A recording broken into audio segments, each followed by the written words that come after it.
KJ Romy Diaz. Nagpasaya sa libo-libong Pilipino nung panahon ng pandemic hanggang ngayon. Ang trending ngayon ay ang kanyang music para doon about sa flood control issue. Walang iba kung hindi si Kuya Erwin, aka The Kings. Wala ba tayo mga kamay dyan? Yeah! Yeah! Meow meow! Palapakan natin si Congressman Kiko Barsaga. May sarili siyang expression. Meron din ako. Nya! Yung iba dyan may sariling expression eh. Ang gumaganon?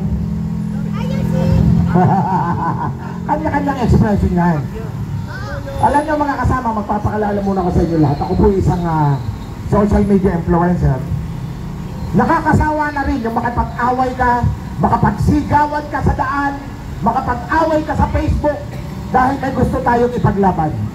Kaya po ang ginawa ko bilang isang music artist, binaan ko na lang lahat yan sa kanta.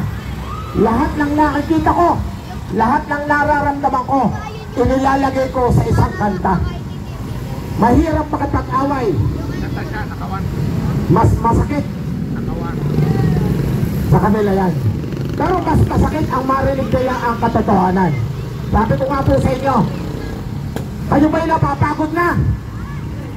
Hindi tayo mapapagod. Alam nyo kung bakit? Dahil hindi naman tumitigil ang mga magnanakaw sa ating gobyerno.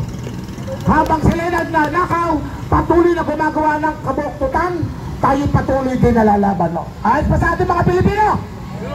Kaya naman ngayon, ang ihahandog ko sa inyong awitin, ito ihahandog ko sa ating minamahal na Congressman Kiko Barsaga, ang awit ng Palagoy.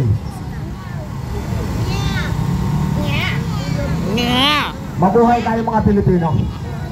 Walang titigil hanggat walang nakukulong at hindi pinapanagutan ang kanilang mga kasalanan. Sa ating mga social media influencer dyan, sa lahat ng mga vlogger, maraming salamat sa inyong suporta. Kina Colonel, kina General, salute po sa inyo lahat. Maraming salamat.